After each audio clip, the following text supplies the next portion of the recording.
Total chaos, just total chaos, everyone. Just and I don't even have the words to even say how much total chaos there is in BC. I want to make sure that everyone understands that in BC, it's just total chaos. And why is there total chaos in BC? Well, we're going to talk about that next on the podcast, so stay tuned.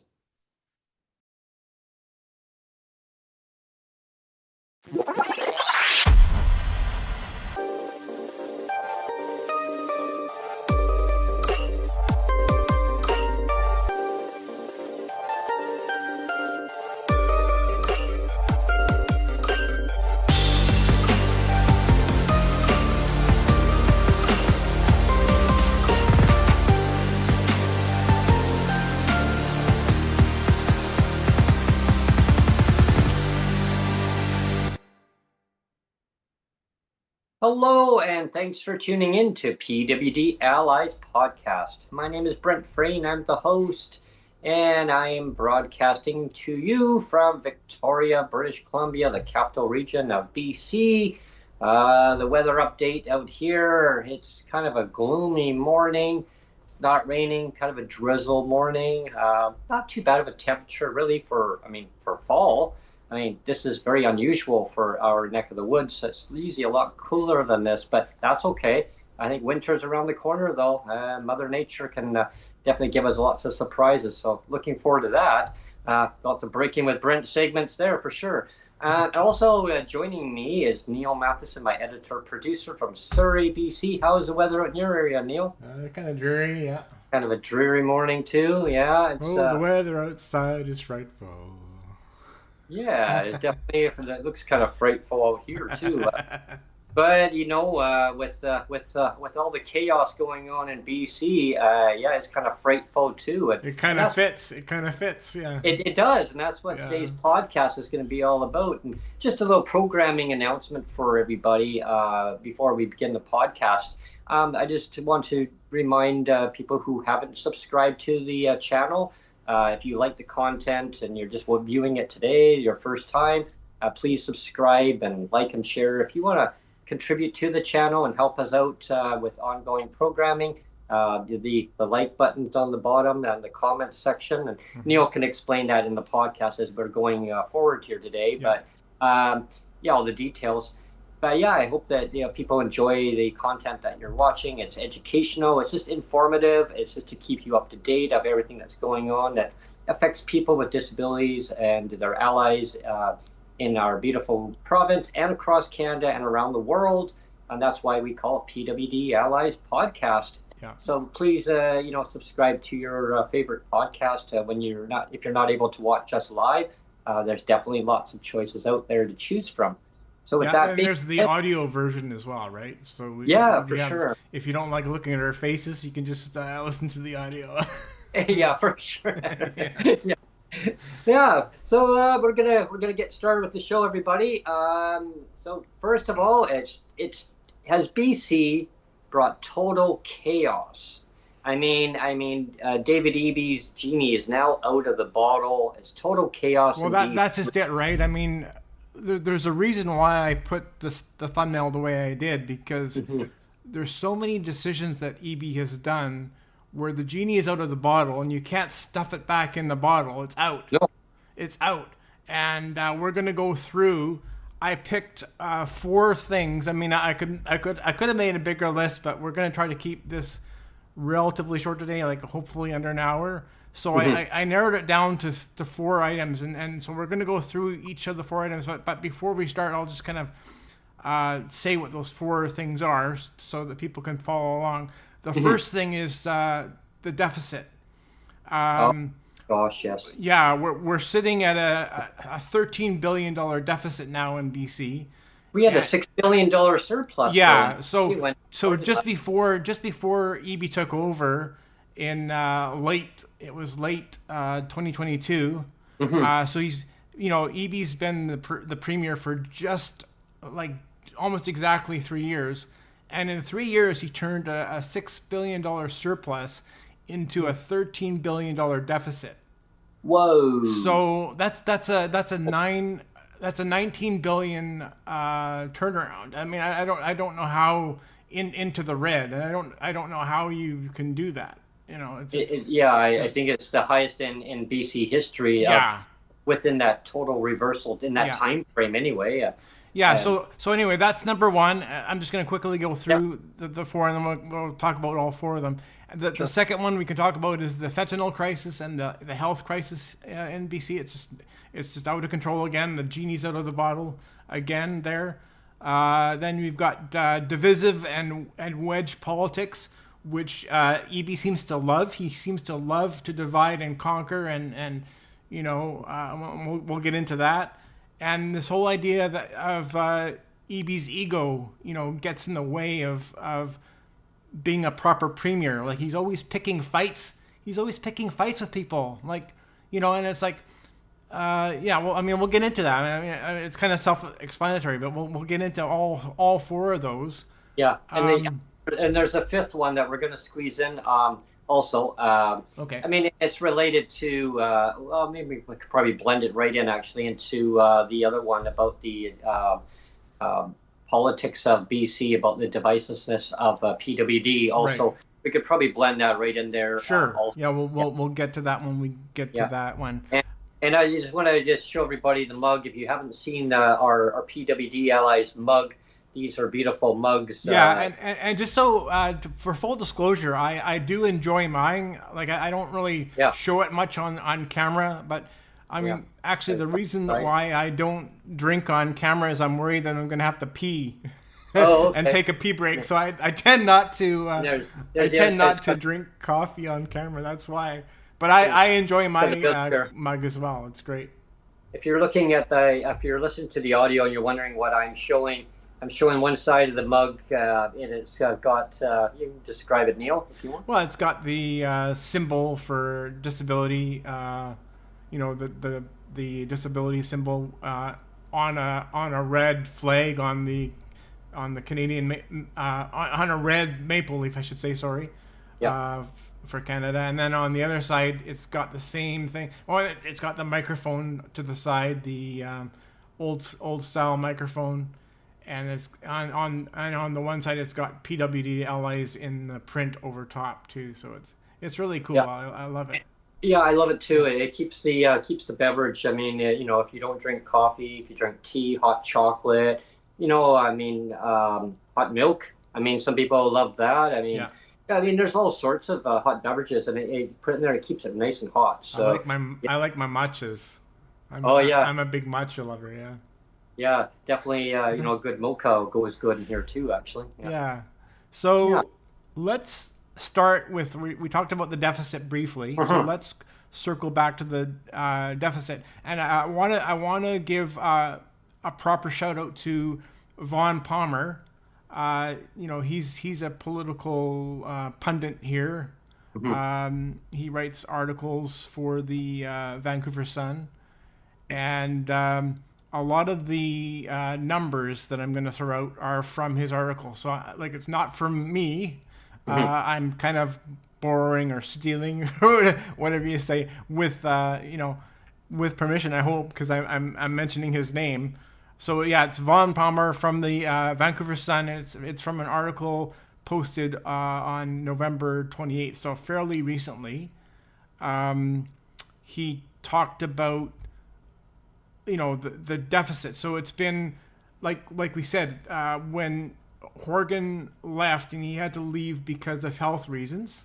So Horgan stepped down. It was November-ish. I think it was early November of 2022. Yeah. And then it was like, you know, just kind of Eby just stepped into the role. Like he wasn't elected or anything at that point. He just kind of stepped into the role of premier, and so as he intern, I guess, yeah. Yeah, it's been you know, it's been 3 years. So he turned, you know, Eby turned a $6 billion surplus from Horgan. Whoa.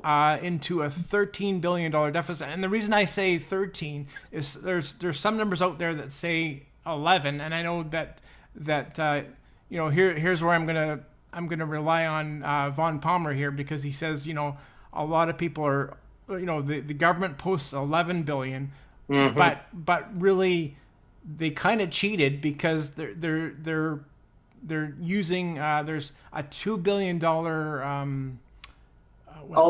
reward award for the tobacco.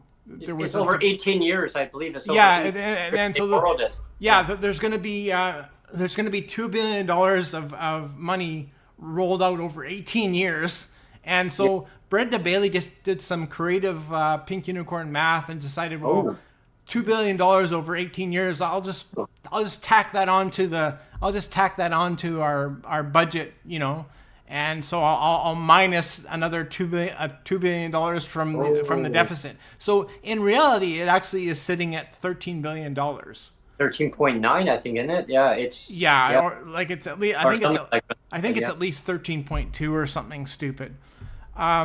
Crazy numbers. Yeah, and again, I'm gonna use the numbers that are in Von Palmer's article.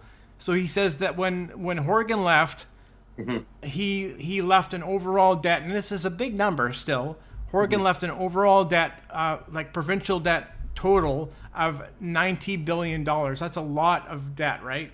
But that's over all the span of BC politics. So now it was sitting at $90 billion when Horgan left, and again, guess in 3 years' time it went from $90 billion to what, Brent? Can you guess? 155 billion. Bingo, on the nose. And our listeners have to understand that there's a difference between the operating budget in BC and there's the infrastructure budget. So the one that we're talking about now, you're probably like, what? How did $11 billion or $13 billion turn into this? So that's the actual budget for expenses and everything else within government. And then the other one is the capital's budget, where you're building schools. Well, maybe some schools here and there. I mean, let's talk about that though, Brent, because so now we've just said that there's a $65 billion overrun compared to, so that's 65. So it's a difference between 90 billion and 155 billion, right? That's a difference of $65 billion, right? And again, that's only accumulated in 3 years' time. $65 billion. And again, Von Palmer makes the point that $65 billion, you would think a lot of that would be going towards capital projects, like you said, building hospitals and building schools and all of that. But Von Palmer makes the point that actually half of that, like $32 billion or $33 billion worth of that, is actually just to cover the operating debts from program spending. So like it's basically just paying the FTEs, like you're paying your public service employees and things like that, and keeping the lights on, and all that stuff. So imagine that. So 32 billion. So half of that overrun of 65 billion, half of it is just to keep the lights on. Yeah, just to service the debt. And then we talk about like SkyTrain expansions, bus service expansions in BC, infrastructure. But the fact is that if these projects would have been built like many years ago, the cost of building these projects would have been a lot cheaper, and the servicing of the debt would have been a lot cheaper. Keeping up with building hospitals, schools, infrastructure, replacing old pools or gymnasiums. I mean, recreation centers. You name it. Roads, bridges. I mean, there's that one pool in Vancouver that's that Olympic-sized pool in Vancouver that's falling apart. It's the ceilings falling down. Yeah, pieces of concrete falling down in the pool. A lot of these things have just been left unattended. And we got a huge problem here. You mentioned the debt servicing, Brent, and so let's just get into the debt servicing. Okay. And people are going to say, like, why do you guys always talk about, because you just had a comment the other day, and we won't mention the name or whatever, but you just had a comment the other day. It's like, why are you guys always just talking about Eby? Why don't you just focus on PWD advocacy? Well, I'll tell you why, and this is going to prove it. Is we're going to talk about debt servicing. The debt servicing when Horgan left at the end of 2022, the cost to service the debt every year was $2.7 billion. Now that's a lot of money, right? It's a lot of money, right? To just service the debt was $2.7 billion. But it's now at $5.1 billion. Oh my! And again, we're talking 3 years time, Brent. In 3 years time, almost double there. You're almost getting up to double in 3 years time servicing the debt. So, that's $5 billion that could have been used to support people with disabilities. Now the government is just saying, well, we have no money, and when the last time you went and you had that media announcement with Sheila Malcolmson, she actually told you, well, gee, Brent, like the government's got no money, like, and the reason why is all that servicing. So it's gone from $2.7 billion to $5.1 billion. Imagine if the government had, even if you just take that so what is it? It's like 2.5 billion almost, just in an increase of 2.5 billion in 3 years. And imagine if Sheila Malcolmson had 2.5 billion that she could divert into PWD programs for the social assistance or income assistance. Yeah, but it's not there now. It's not there. Yeah, and it doesn't even cost that much to Bracy. No, it doesn't. Within the Ministry of Social Development, Poverty Reduction to lift income assistance, people with disabilities, seniors. All different levels of programs that are in place there to have the population in these programs. It doesn't even cost that much to lift people out of legislative poverty in BC. Yeah. The benefits that it has in a positive way, it's huge. It was like about at one time, it was about 1.3 between 1.2 1.3 billion dollars a year to lift people out of poverty. Yeah. And now it's like I said, income assistance, people with disabilities, seniors. You name it. People are on the RAP program. There's all the supplements, all these programs that are inside. They're all there. But there's always excuses of why not to, because the government doesn't have money. They're in a real bind. They're in a situation. Well, at the same time, if you invest in the people, you're going to put less strain on the healthcare system. Oh, exactly. Because now the healthcare system, we're going to be getting into that too. Well, the next thing on the list, let's just roll into that. Yeah. The next one on the list is the fentanyl crisis and the health crisis. Yeah. So, all of these 4 or 5 items that we're talking about, they all have, they're all kind of connected. There's that connective tissue between all of them, right? So you have a deficit, which means you can't invest in the programs that you're supposed to. Yep. And if you have a fentanyl crisis, it means, again, that you're sucking money away from other things that are more important because the health budgets are going crazy because, we'll get into that. Yeah. I pulled up a lot of the data that I have that I'm going to talk about the fentanyl crisis and the health crisis. Like I said, I always kind of troll Twitter in the lead up to our podcast to get to find important data sets that we can use on the podcast. And so here's one little tidbit of information, Brent. On November 21st, the Vancouver Fire Department responded to 54 overdoses, 54 overdoses in a single day. So again, this is just only the Vancouver Fire Department. It responded to 54 overdoses in a single day. And then there's another chart. It showed another chart, and this chart it basically shows in the 3 years. Again, we're only talking 3 years since David Eby took over as premier. In 3 years, there's been 33 days. There's been 33 days worth of at least 40 overdoses in a single day. So it's 40 overdoses or more. There's been 33 incidents of that, of 40 overdoses or more in a single day, which is just disgusting, right? Terrible. And one of the things we're going to get to down the list, we're going to talk a little bit about the reconciliation.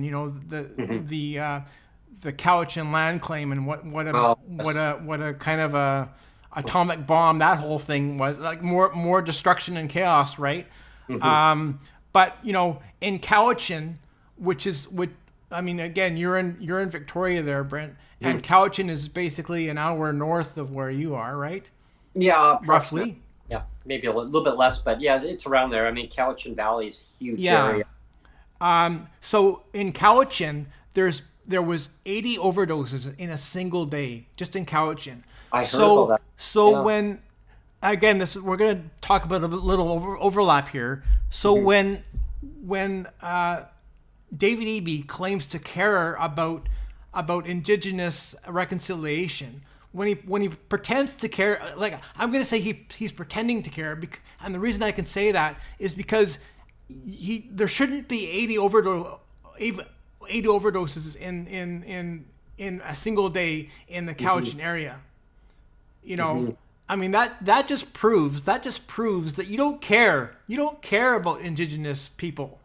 You don't care that Indigenous people are disproportionately affected by this drug crisis. That's the truth too, Brent, right? That's the truth too. So if David Eby really cared about proper truth and reconciliation, he would talk the truth about what an atomic bomb, this whole, when he decriminalized possession of fentanyl.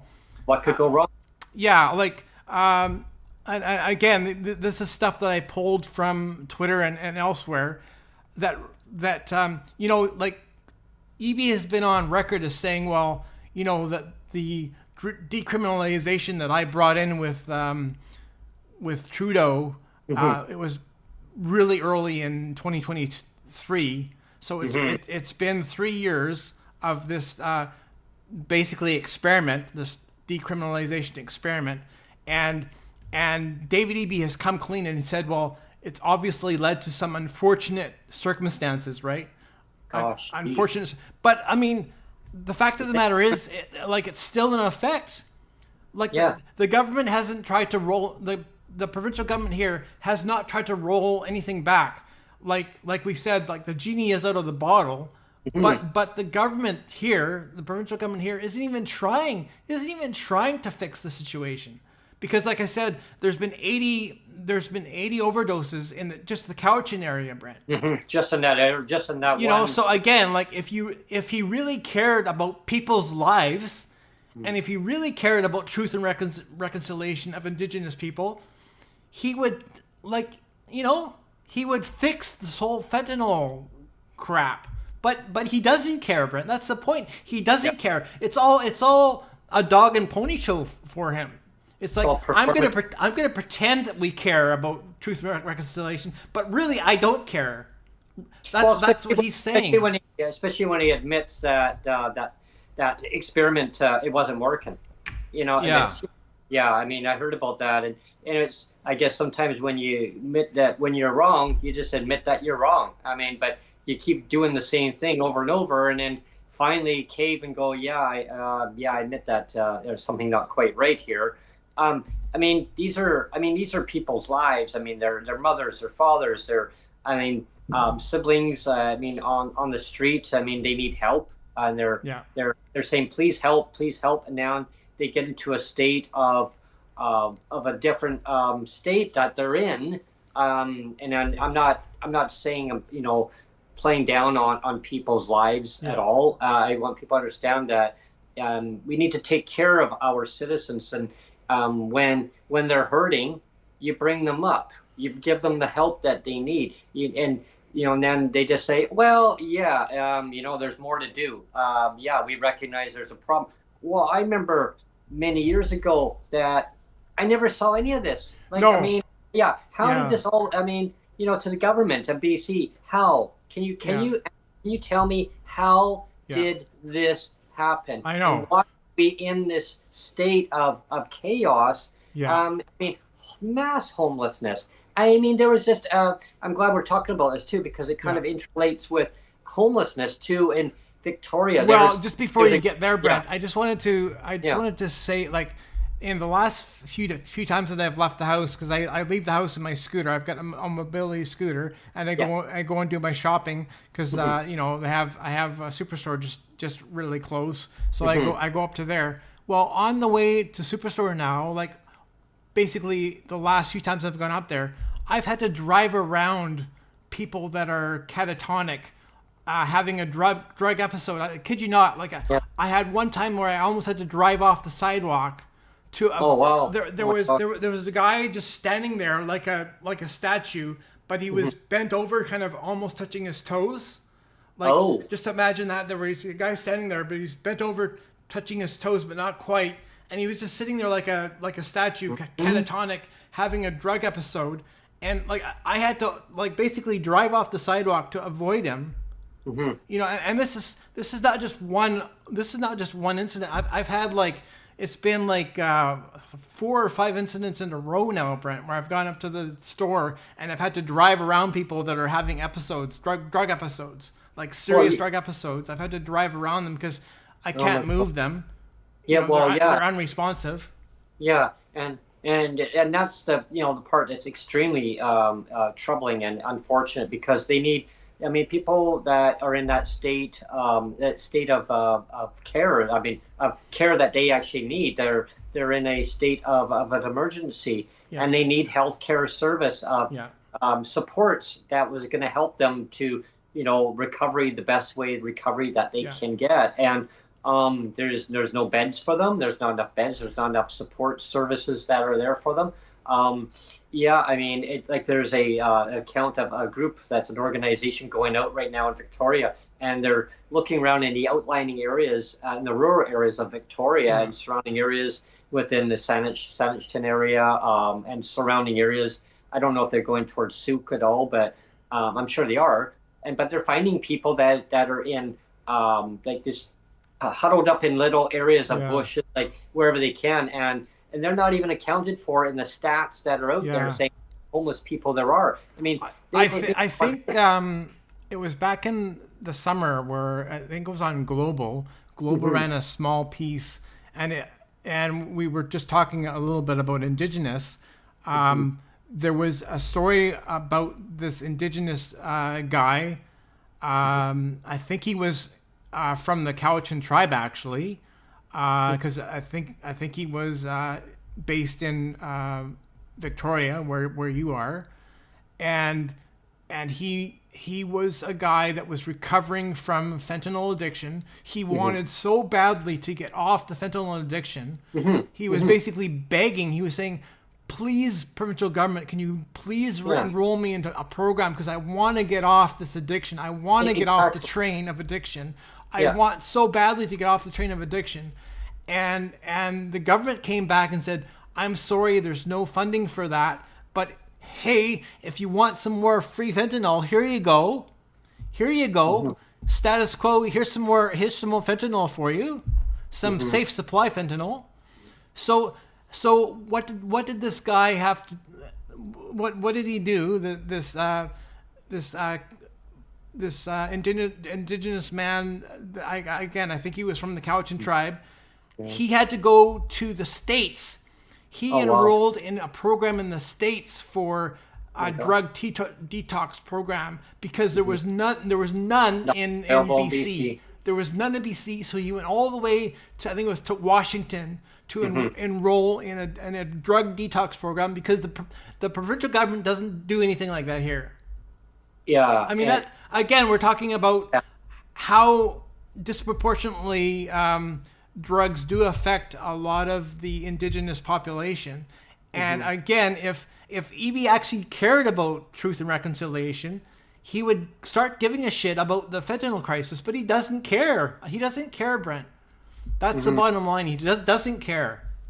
So it's all just a bunch of talk to him, you know? I mean, and when we talk about chaos, and that's why today's show is about chaos. Yeah. You know, I'm glad you mentioned about the individual, or there's some other individuals that what you ran against, you know, on your scooter. And I can relate to that. And I see that a fair amount in the last while up where I live.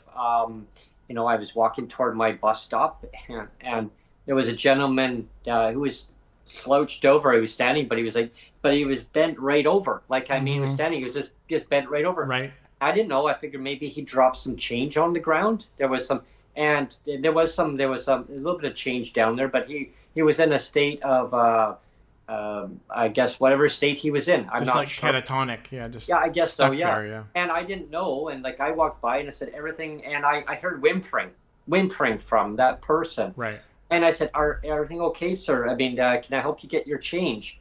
And I didn't know what was going on. And the person turned their head in a hurry, and he says, I'm gonna effing kill you. Right. And I said to him, okay. I didn't even respond. I just kept walking. And government, that is what people run against.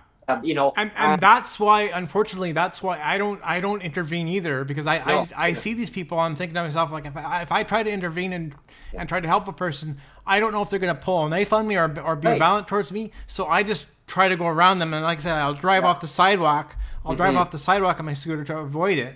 Yeah, I was going to say something to the individual first, but as soon as he said that, I knew. Okay, you know, and most people, you know, if they're in a state of just disregard of how they see society, of how government has imposed, you know, inflicted not the right proper care on them. So that's why I say disregard, because there's individuals who want help, they want the treatment, and it's not there to help them. And it's so heartbreaking when I see people in a state of, they're, you know, I call them disrepair, because I was downtown on one of the local transit routes. So I had just got on a bus in downtown Victoria, and, you know, and our listeners, and there was a gentleman who was walking backwards in front of the bus, and he was swinging a sledgehammer round and around, and walking backwards. And he looked at the bus driver, and he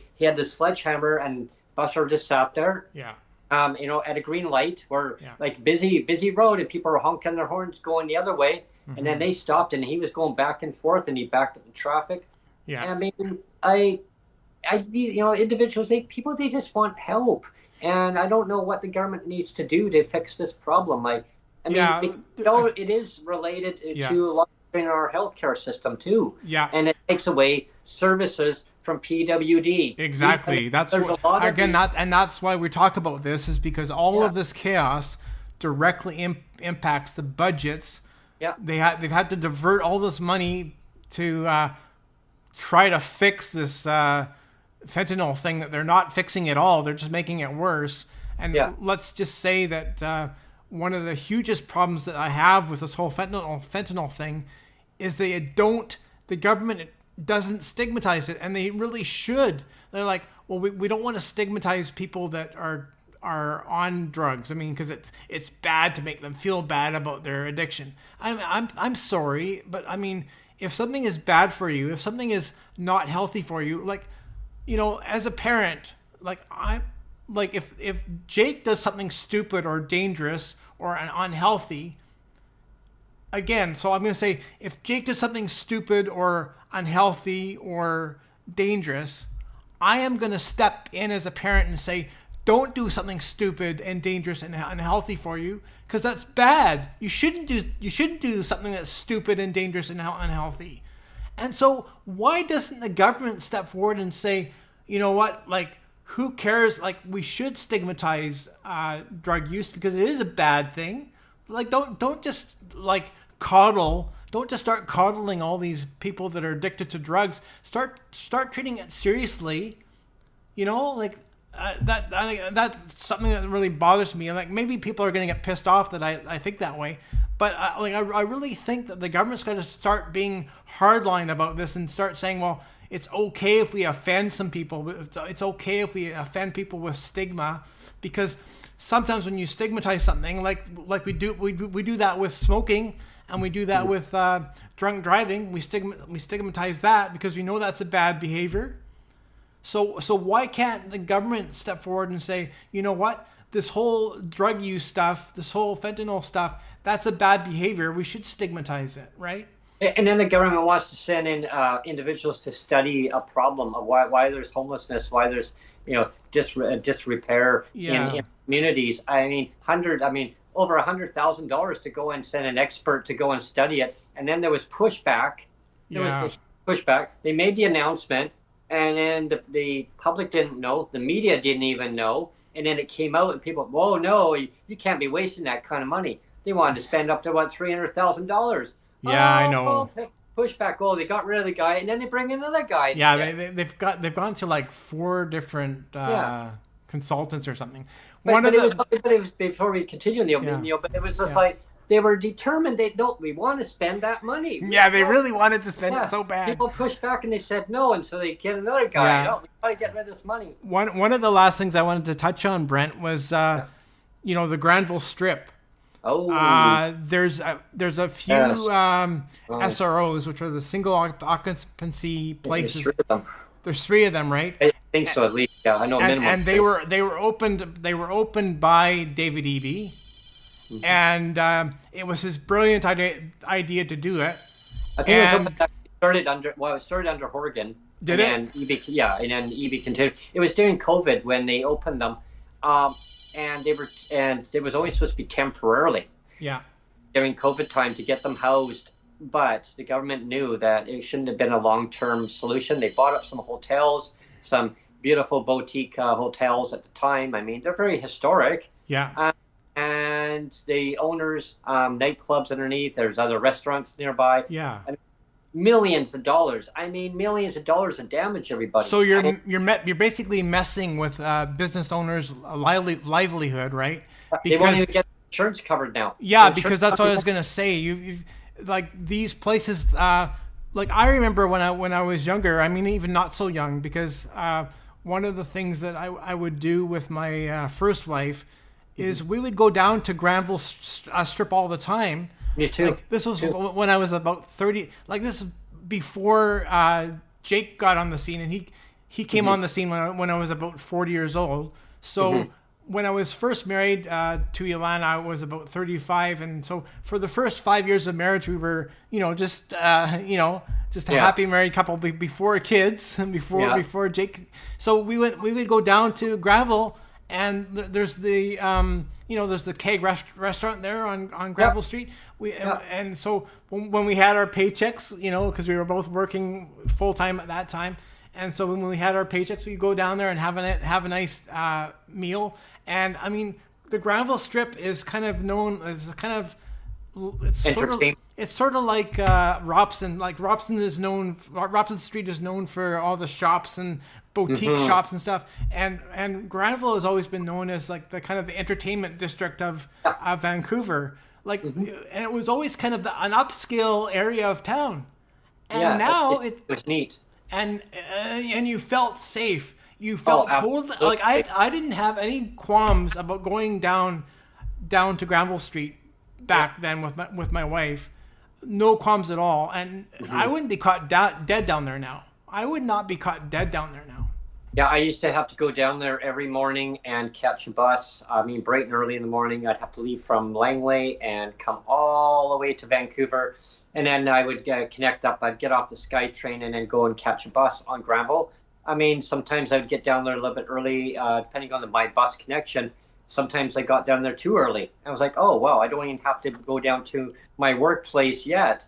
So I figured, okay, and like I'll go and have breakfast. By the time I got down there, because I would leave my home so early, and I was hungry. By the time I got downtown, and I knew I better have something to eat because I get to work and I'm not going to have my break too much later. So I would go down, and I felt totally safe. Everybody, I didn't see one homeless person on the street. There was none, like zero.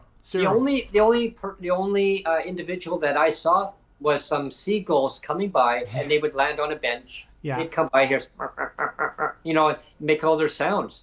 And I'm down, and I'd go and get my breakfast. I would go and sit on the bench right on Granville. Sometimes it'd be such a beautiful fresh air, and I'd be watching the sun coming up. We've got a great comment from Mama Inga in chat, and she agrees. She says when she was 13 years old, she ran away from home and she lived on Granville Street for 2 weeks, and she says it was very safe.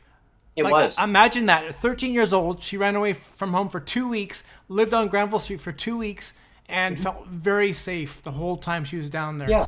Like anyone that was familiar with Granville Street, I don't know what corner that was. It was actually across from, I think, Sam the Record Man. And there was a Burger King. There was a Burger King right there. Yeah. Okay.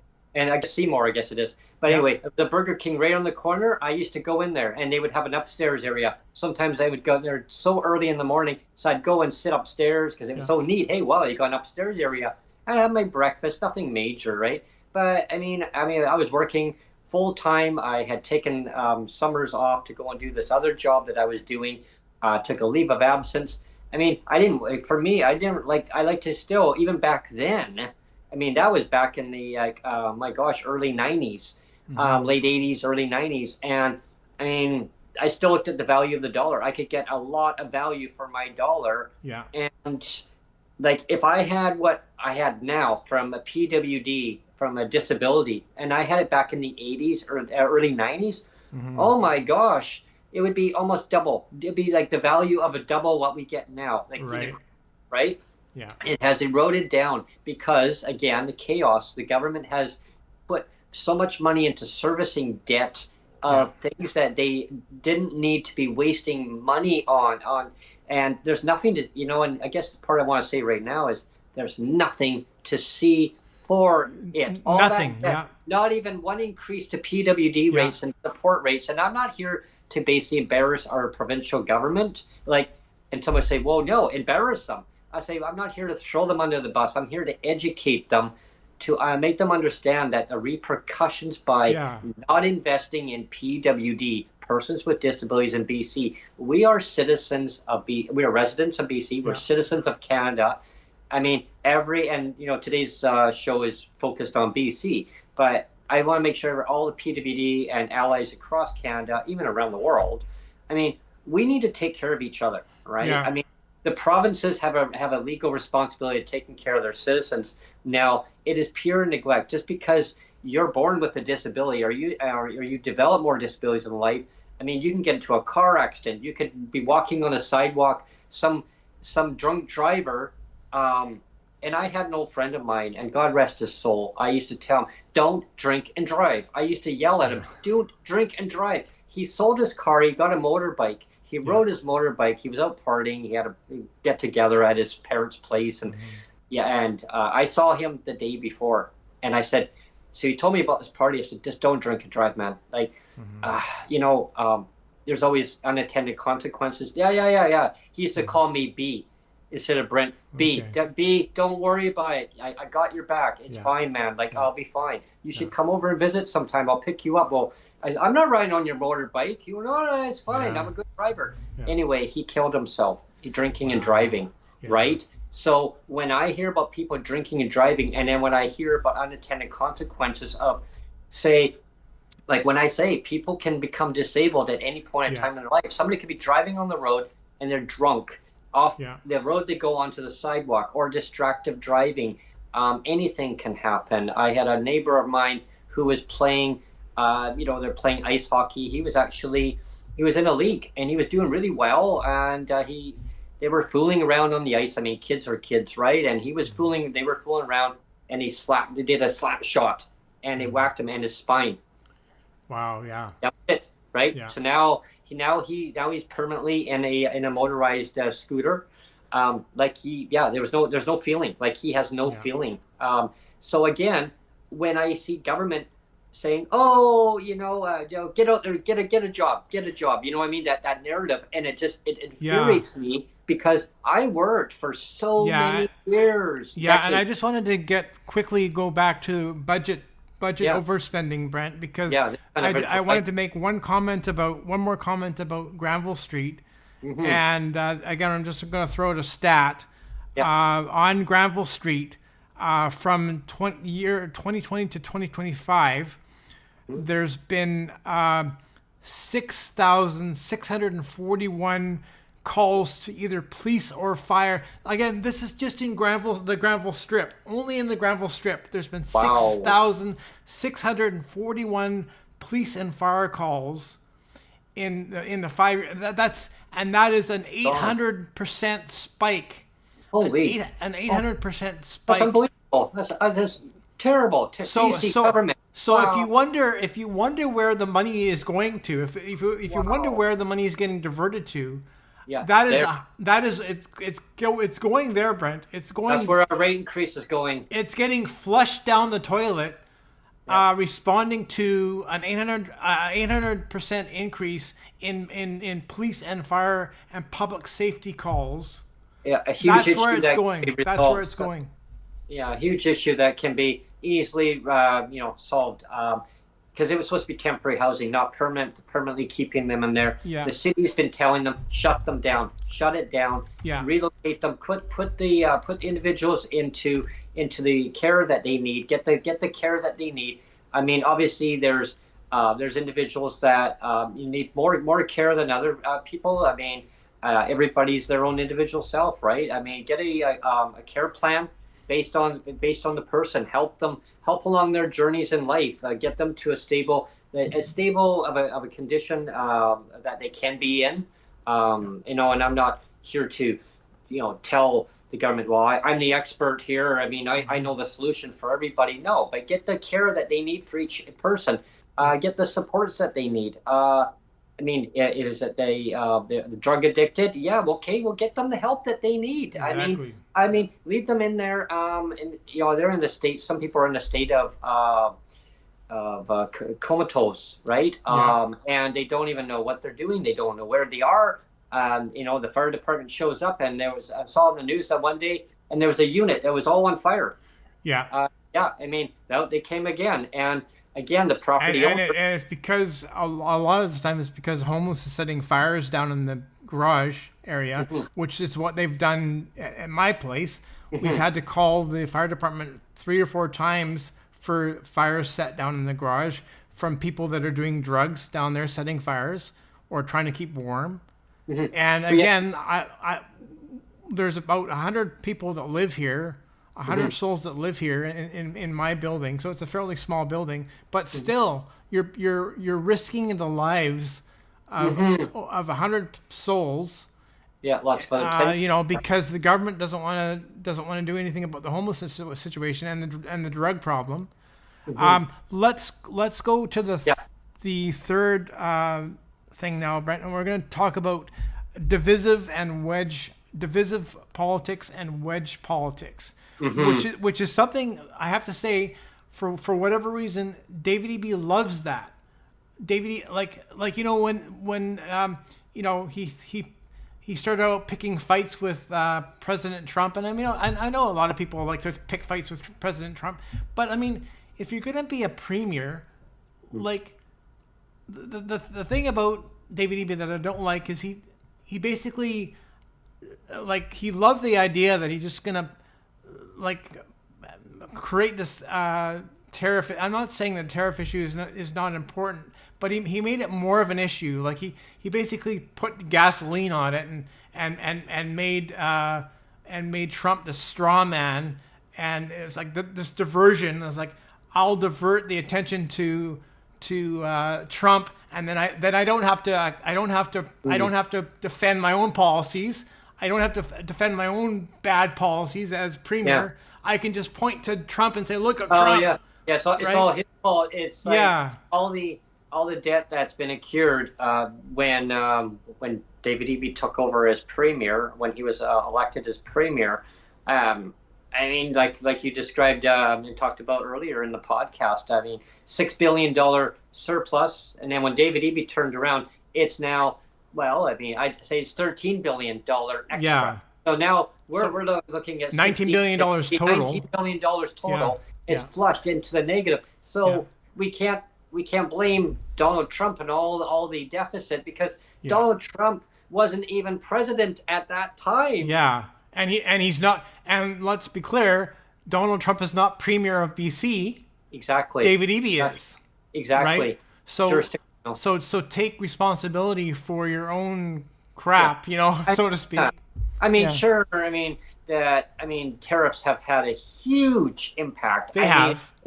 But I mean, it comes down to the debt load of the already underlying problem that was already there, and of course, they'll say, well, economic wins. I can forecast it. It's like a genie, is out of the bottle. I mean, if I had a crystal ball here, and I could look at 2026, the BC budget and there was no recommendation. So it's like divisiveness of politics here. Yeah. There was no recommendation, everybody, apparently put inside the BC budget in British Columbia for persons with disabilities. There was no recommendation. It doesn't mean that the government not going to. And because there was no money, so they thought, well, if there's no money, let's not recommend anything. Yeah, they're not going to recommend, and that recommendation goes to the finance committee, into the finance committee, who then tells the finance minister to put money into the BC budget. Now, I'm really hoping that there will be, because if there's not, there's going to be huge rallies. I mean, we're going to be stepping up rallies, just to let everybody know, FYI. And I know Jeff Leggett from Disability Action of Canada is probably watching this right now. If he's not, he will be.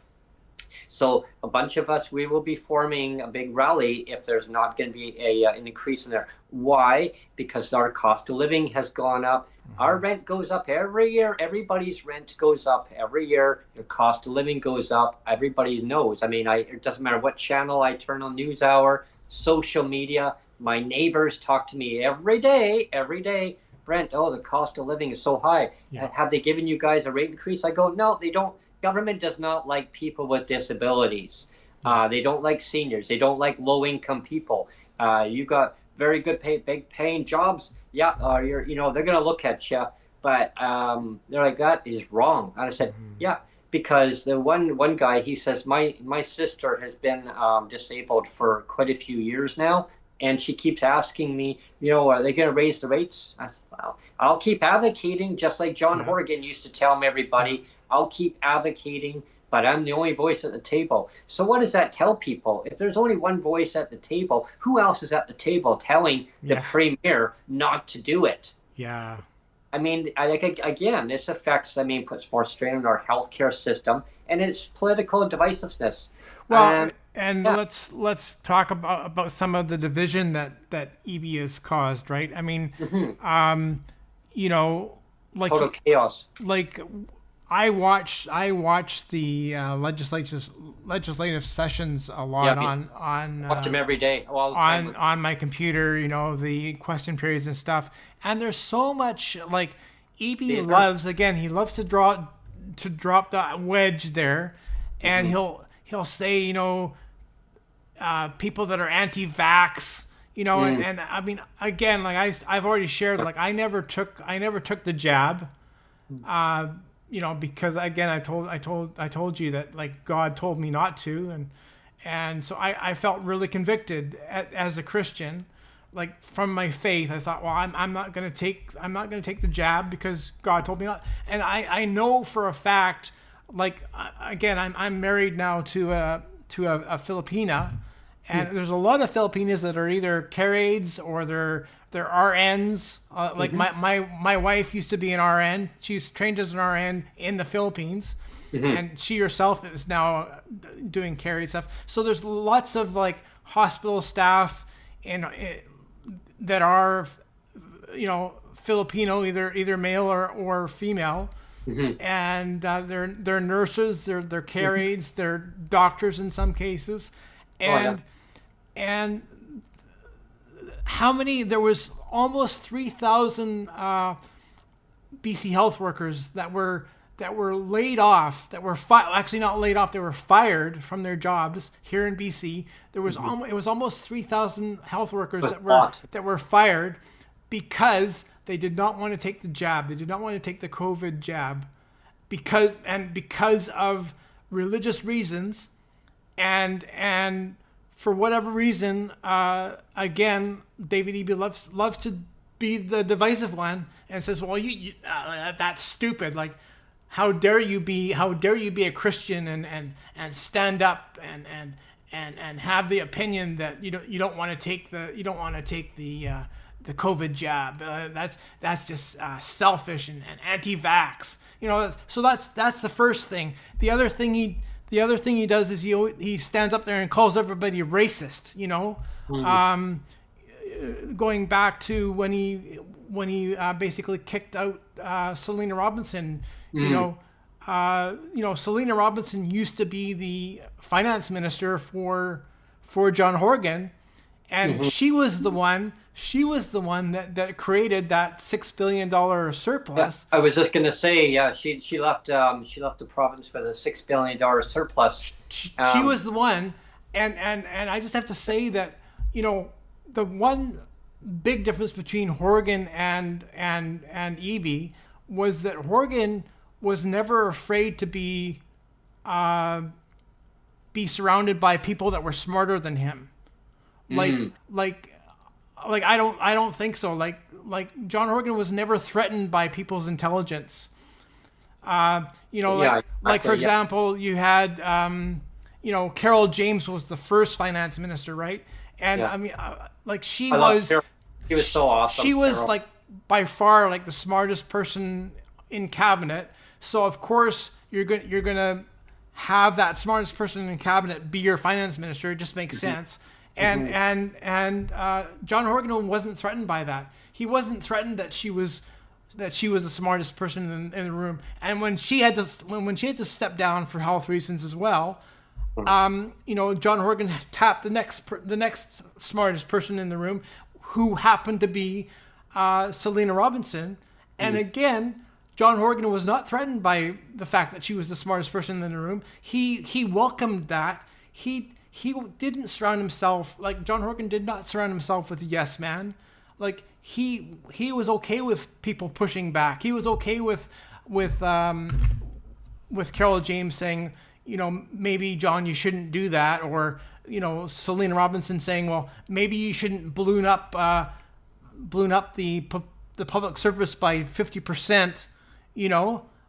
Selina Robinson would have said that if she was still finance minister. She would have said that.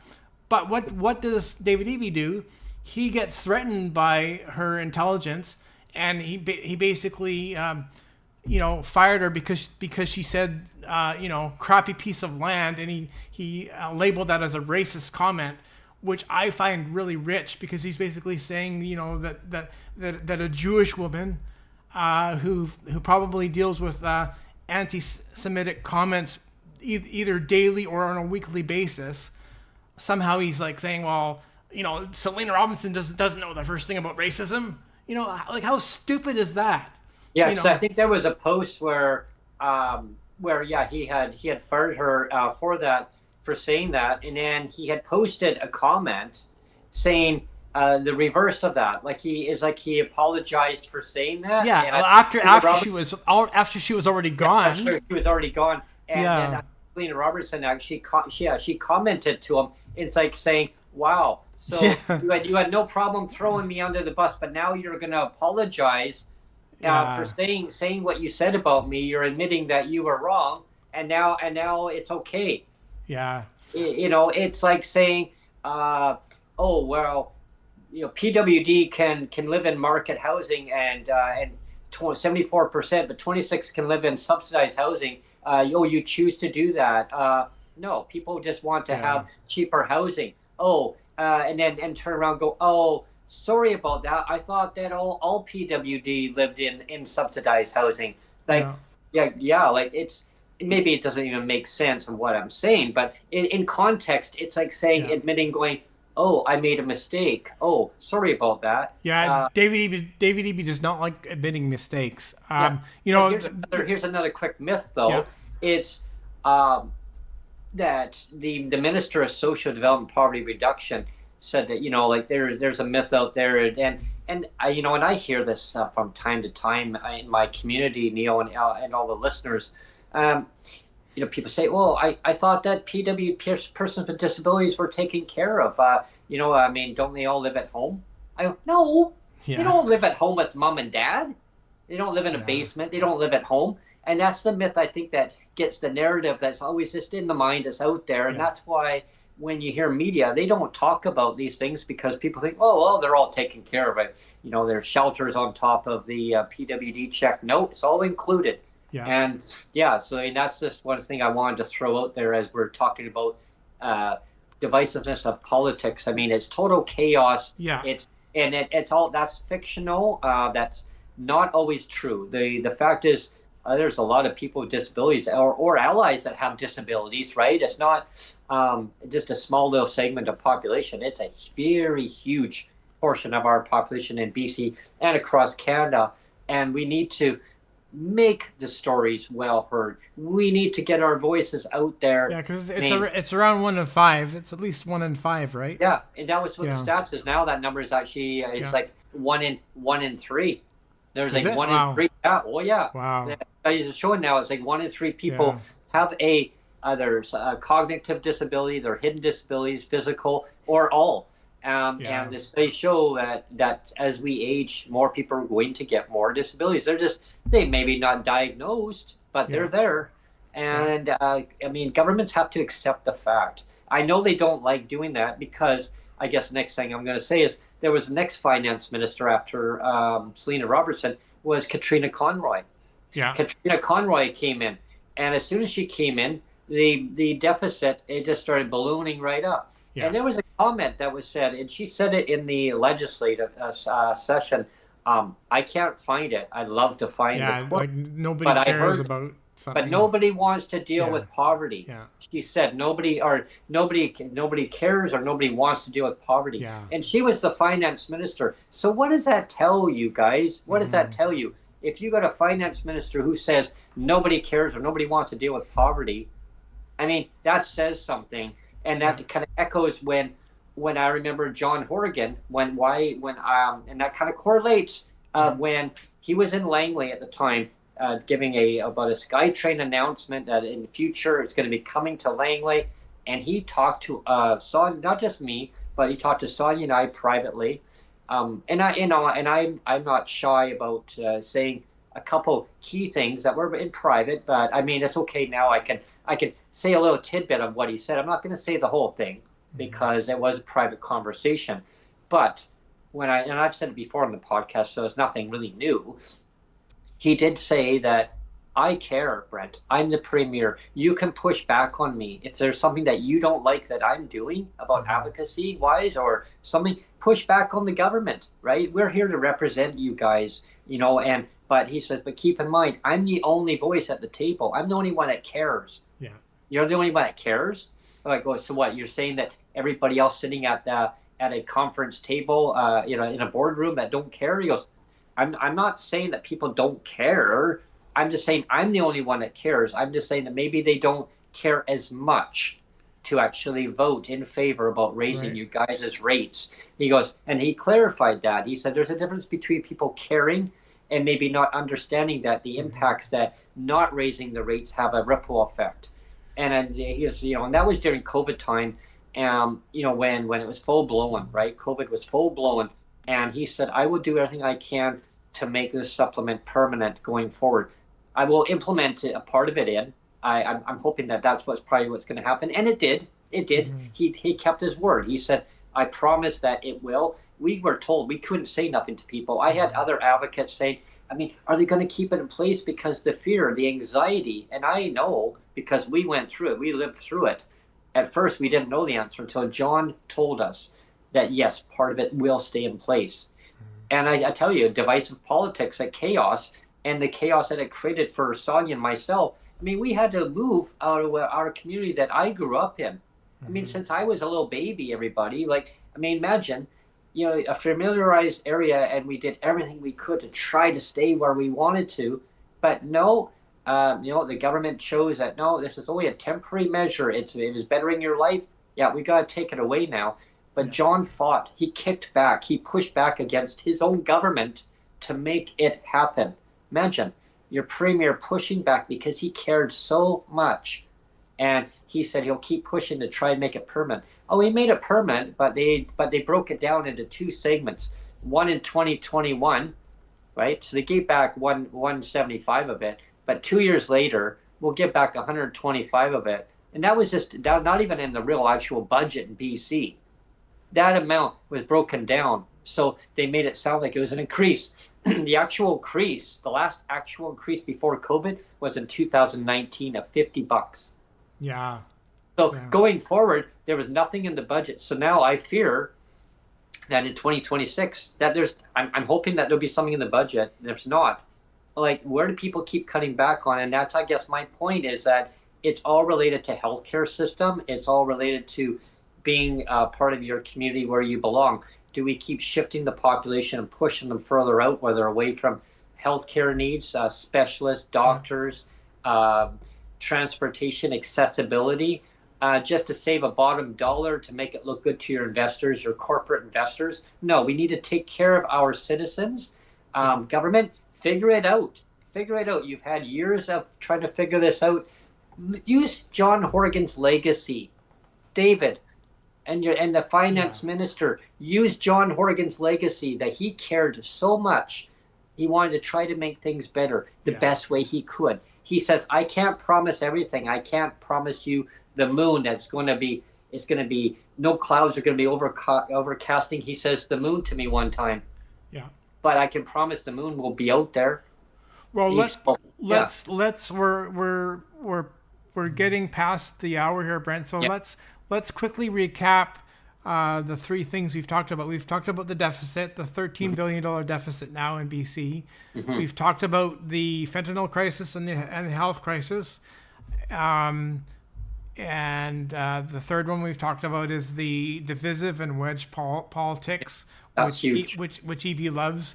And so the fourth thing we're going to talk about, which is kind of related to three, is this whole idea of,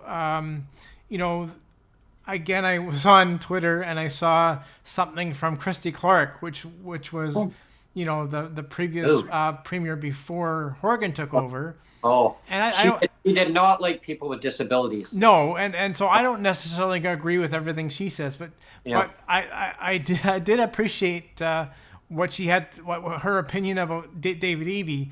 This is how she characterizes David Eby. She says that Eby is an anti-establishment protester. Oh. That's her words. She says that Eby is an anti-establishment protester. And she says that she sees Eby as having difficulty moving from protester to premier. She says that Eby seems to be having difficulty moving from protester to premier. And she's pointing to the tanker ban whole thing about the oil tanker ban thing as performative politics. She says because she says the fact of the matter is that the United States moves oil from Alaska all the way down the BC coast, all the way down the whole BC coast. Every day there's a crap load of tankers from the United States that go from Alaska all the way down the BC coast. Yeah, they do.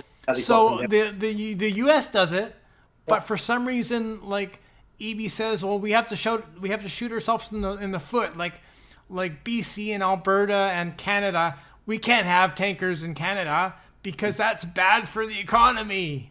Like, how dare we ship oil to the Asian markets where we can get top dollar for oil. So instead they're undercutting the oil prices to just sell to America only.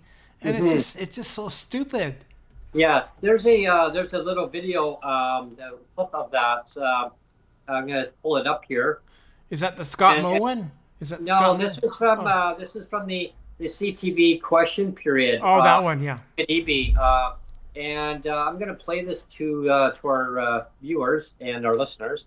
And this was a question that was asked to David Eby regarding the tanker ban and about the pipeline getting built from Alberta to BC. Apparently, there's a different position that David Eby is now leaning toward.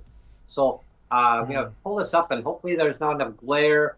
Let me know, Neil, if you see this good, and otherwise I'll reposition it here. So I'll do the best I can with it. And here we go. Yep. Okay. Okay, here we go. Beyond, though, the optimization of TMX, I take your point on that. I take your point on the tanker ban.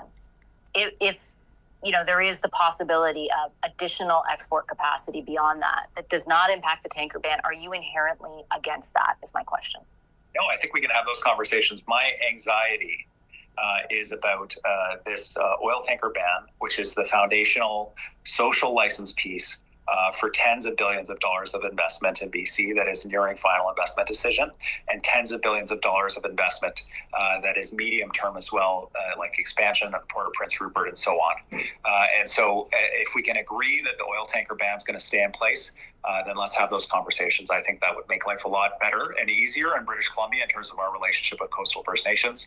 And would definitely take down the temperature and maybe enable some creative solutions. I'd love to talk about refining. We're buying oil and gas from the United States right now. Let's refine some of that Alberta bitumen and use it in cars in British Columbia. Lots of people still driving gas cars, myself included. And why don't we do projects that add value to Canadian resources and get a net win for everybody out of that? You sound, I hope you don't mind me saying, you sound less angry than you did the previous few times that we spoke about this prior to the MOU. Is there a reason for that? Well, look, if the federal government is going to impose this on British Columbia, they're going to impose it on British Columbia. We've been down that road. I don't think it's beneficial to be fighting. The piece that does, actually, if you're looking for Premier Eby agitated, I'm not looking for it. I'm just curious. I promise. Well, no, of course not. But the nutrient decision gets me agitated because instead of Premier Scott Moe calling me up, engaging with me about this huge billion-dollar decision about whether to ship potash out of British Columbia or out of Washington State, he was engaging with Danielle Smith on this non-existent pipeline project. I didn't hear from the federal government about the nutrient decision. I had no idea that there was even a prospect that this company would consider putting themselves in the hands of Donald Trump to have tariffs or ban of potash being shipped out of Washington State. And they made the decision, apparently, to ship out of Washington State instead of out of British Columbia. We should have been talking about their concerns about clogged up rail lines and access to the port. We should have been front of the line advocating with Saskatchewan, with the federal government for resources around rail to deal with that. But instead, it was a huge amount of energy went into this non-existent pipeline project. And my worry is we're taking our eyes off the prize. British Columbia's leaders are still. Well, let's talk about that potash thing, Brent. And for people that don't know, potash is it's a kind of a fertilizer for agriculture. Mm-hmm. It's used in agriculture for fertilizer. Mm-hmm. Primarily, and it's also used in chemicals and things like that too, like for detergents and things like that. But he talks about the nutrient decision to move this potash port. It could have been in Vancouver, but it's been moved to Washington now. And Scott Moe he's the premier from Saskatchewan, and he made the decision to go ahead and move it to Washington because he's got a couple quotes here. He says, every team that I've played on, so it's kind of like he's alluding to like a hockey term here, kind of. He says, every team I've played on, I want all the players to score, not just myself. Premier Eby isn't sharing that same approach to this project. So he's talking about the pipeline. He's talking about nutrient potash. And then the second quote that he says, which I think is brilliant too, he says, when somebody makes a decision not to invest in your area, so he's, Scott Moe is saying, like, I've made this decision not to invest in BC. Mm-hmm. I've made a decision instead to move the port to the potash, port to Washington. So he says, when somebody makes the decision to not invest in your area, you should have a look in the mirror Oh. So he's saying to Eby, look at yourself in the mirror. If you're wondering why this whole nutrient thing went sour, this whole deal went sour, it's because of you, David Eby. You are the one. Like he was very clear about it, right? Like he's basically saying, make no mistake, Eby. I went to Washington because basically saying I can't deal with you because you're too like immature. You're like, it's like kindergarten politics. Oh geez. Oh wow. Yeah. My gosh. So I mean that's a pretty harsh rebuke, right? Well, I mean, all these big infrastructure projects. I mean, BC can be a really prime area for, huge investments. I remember, going back to hearing Christy Clark way back when she was in for the BC Liberal Party. Remember hearing about LNG. Remember all those LNGs? Yeah. LNG plants, and we're going to have 4 or 5 LNG plants. I think.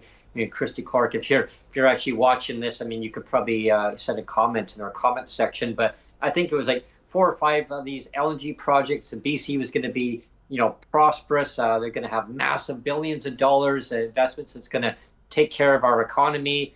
Wow. And I thought, wow, I wasn't to everybody. I wasn't a Christy Clark fan. There were people out there who liked Christy Clark. For me, no. As an advocate for people with disabilities and a person with disabilities, it really hurt people with disabilities in our province in BC. I did agree with huge investments, though. That's the other part. I did agree that the money that would be generated into the province to take care of our citizens, seniors, people with disabilities, low income people on income assistance, or whoever, anybody. And then things changed. The rates then, they stayed stagnant. And I thought, well, okay, if you're not taking care of people, why are these investments not all happening? Why are all the parties not all working together rather than performative infighting back and forth? Yeah. And, it was more to do, and all these economic headwinds and these splashy announcements. And it's well, these splashy announcements are all performative excuses of why not to take care of people. And I guess, when we talk about chaos, everything that we've talked about today, everybody, listening to our show, it is about chaos. And we don't take care of the fundamental values of just people who have invested into this province for decades. Just because you have a disability doesn't mean that you didn't.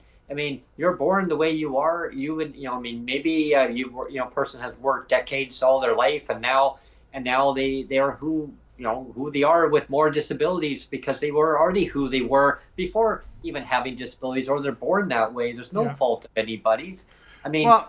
That's a good final comment. When you talk about investing in the province and investing in Canada, and if we get outside of this province. You want to be Canada first. You want to be elbows up, investing in Canada, investing in the province. Yeah, that's my point. Yeah. And one of the things, the final comment we can say is, Eby has always talked about. David Eby is always talking about the colonial mistake when he talks about Aboriginal reconciliation. Mm-hmm. Indigenous reconciliation. He's always talking about fixing the colonial mistake. We somehow have to apologize. We have to apologize for Canada, and we have to apologize for BC, and we should always be apologizing for all of our mistakes, and that the Confederation of Canada was a mistake, and that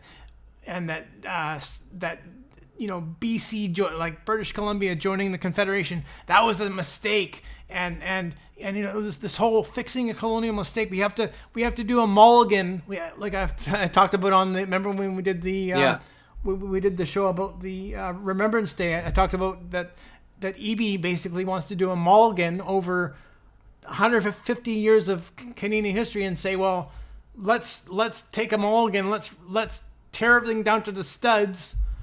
And pretend that all the people that lived and died here and made a life here in BC or all across Canada, let's pretend that doesn't matter. My gosh. You know, like that's his attitude. Well, that's his attitude. Yeah, because I look back on, like, I used to love in high school history, and I still love history. I still love learning about history of around the world, of all the provinces, the territories. What is the capital of every single province in Canada? Here's a quiz for people. What is the capital of every province in Canada? Name the provinces and the capitals of each province. Okay. We got drilled through that in school every week. Every week. Once a week, everybody. Right. And I'm not kidding you. I remember doing that. Once a week. Yeah. People are like, what? Oh, yeah. And we got to study, all the history. And when I look back at, I'm glad you mentioned that, Neil, because our social studies teacher and history teacher, I also had him in law. I had him in Law 12. I had him in my Law 12 class too. He taught Law 12. And so I got to learn about the social issues of society, the history of society. Law 12, we got to learn about law cases of your plaintiff versus and how all these other jurisdictional I can get that word right. Jurisdiction. Our juridical system works. Our justice system works. Oh, yeah. There's so much to learn, but learning about history, though, that's what stands out is, and then of course that's why I'm happy that we made the PWD Allies podcast, the show that that people tune into now, because it's about educating people, bringing people together, about changing the way the status quo, because it's like copy paste policies over decades. It has to be recognized that it's not okay to keep an old system going. It just kind of kick it down the road. Yeah, another day. Going to pressers and hearing announcements about spousal. This is kind of my mic drop for the end of the show, everybody. So I guess it'd be my closing comments, and then I'll kind of launch out the show. But it's like going to pressers, and this is just kind of give everybody an overview. Going to pressers of, we're removing spousal clawbacks, but we're raising the support. Two PWD, one file. We're going to now make them two separate files. We're going to treat each person as an individual person, meaning what one person, a person with disabilities in BC, will get on one check.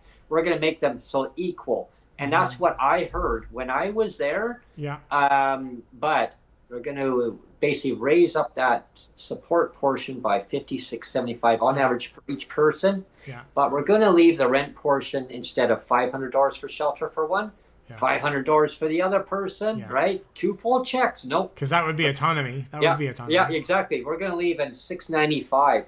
So you tell me, rent's already bad enough in market housing, trying to find rent. You can't even rent anywhere on a one PWD check, let alone $695. So there was pushback in the disability community as soon as people started hearing this stuff. Yeah. And then the minister says, well, obviously there's more to do. She recognizes the problem because she heard the pushback. She says that the myth was, and that's why I said just a little while ago, that the myth was that, the minister agrees. That there's obviously changes that do need to be done. And I will I have total respect for the minister on this part, because where she'll sit down and listen to our advocacy and our ideas going forward. Should she maybe push the finance minister and the premier more? Yes, absolutely. I encourage you, minister, push the finance minister, push the premier, whoever it is that's not allowing you to give you money for the ministry to raise our rates up to a livable standard amount. And when you have disabilities, those costs are above that. So we need to get it to a bare, no less than poverty, like Jeff Leggett would say, no less than poverty level financial support for all PWD in BC and all the way across Canada. Doesn't matter what province or territory you're in. We need to take care of our citizens. But the fact is that when you're told that you're going to go these announcements, like, just come out and it's okay to basically say, yeah, like we're making these changes. This is what's in place. This is what we're doing. Yeah, hey, we probably shouldn't do it this way, or maybe even better yet, just fix it all at once. Just be honest. Just be honest about what you're actually doing. Yeah. Don't pretend you're doing something when you're actually doing something else. Well, that's my point. Is like it just come out. If that's kind of we're working on it, we've done it this way. We realize that we need to end all clawbacks. Yeah. Then just come out and say it. Like if you mess up, or maybe one of your staff has actually done something. Maybe oops, they didn't implement it in the way that the talking point was supposed to be.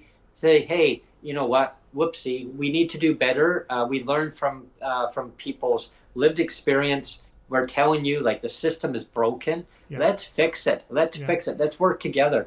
I mean, divisiveness, and that's a huge word. The political parties, I mean, it's a political football. Your turn, catch. Catchphrase, back and forth. Let's work together. Let's work together. And my final comment is, like, it wasn't so long ago that people used to be proud of being Canadian, and we had premiers in this province in BC.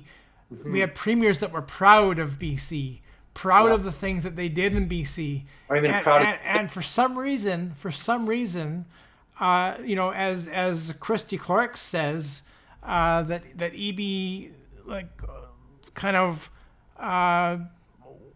wants to have this anti-establishment protester vibe, where he wants to apologize for everything, he wants to apologize for the success of Canada, wants to apologize for the success of BC, and like we have to apologize for everything, and it just, I don't know, it's just so stupid. Like, it doesn't, when Canada was created,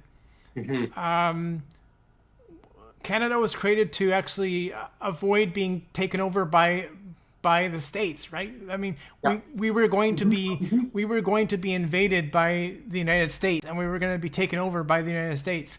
So what did Canada do? They decided, well, let's confederate. And then we'll hold off the Americans, and we'll create our own confederation, and so that's how Canada was born, and like I said, I don't like that David Eby, getting back to David Eby wants to apologize for that and say, well, that Canada shouldn't exist. And that BC shouldn't exist, and we have to roll back the clock by 150 years and pretend we have to apologize for, our colonial mistake. We have to apologize for our colonial mistakes. To me, it's so divisive, and it's so destructive, and it's basically you're putting an atomic bomb on everything, and so he's pretending to care about, he's, like I said at the beginning of the show, he's pretending to care about, all this. Indigenous reconciliation, but if he really cared, he would be fixing the budgetary issues too, like the misspending, and he would be fixing the fentanyl issue, which disproportionately is affecting Indigenous populations, all that stuff. Yeah, and people with disabilities, like you look at history of, I remember. I think it was a whole shiploads of people from Japan. Wasn't it from Japan that came over, and they were turned back? They were turned back. Yeah. And they weren't welcome. They were literally turned back. Yeah. And there was cruel. Like, it was this cruelty that, of different segments of population that and how people were treated. Like, they're going back into like over 100 years ago, right? Yeah.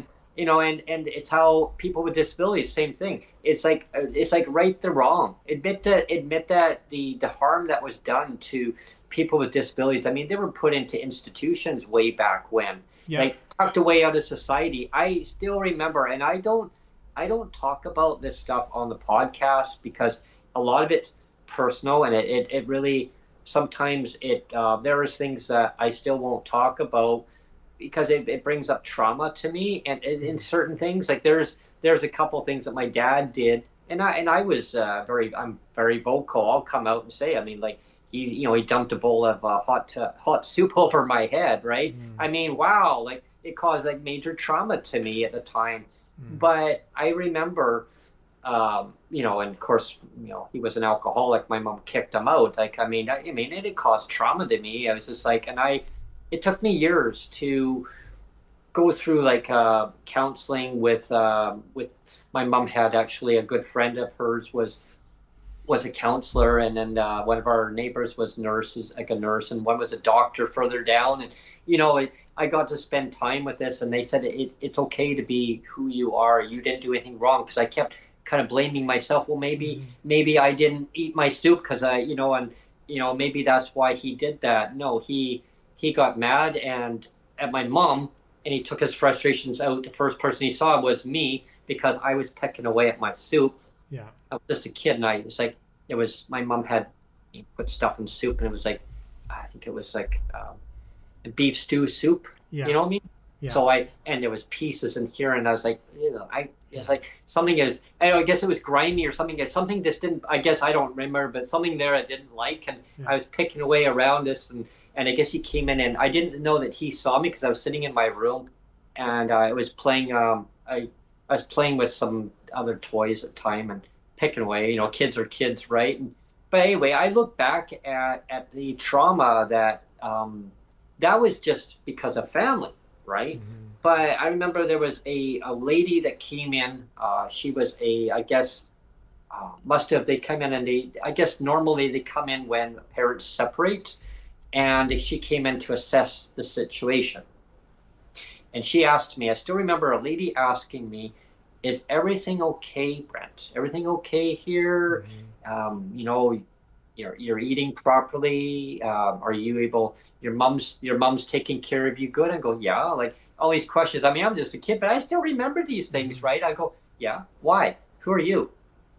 Well, I'm just a friend of your mom's. And I guess she told my mom that that's what she was going to say, so I didn't get all freaked out. She was obviously a worker from the Ministry of Children and Family Services, I guess, sent in there. Yeah. And I said, well, my mom told me not to talk to strangers. Well, no, I'm a friend of my mom's. I go, okay, and your name is, well, Cynthia. My name is Cynthia. Okay, hi, Cynthia. I go, do you like soup? She's like, yeah, I do. Well, my soup's on the floor in the room. Oh no. Yeah, what happened? I go, I spilt it. I didn't want to tell her.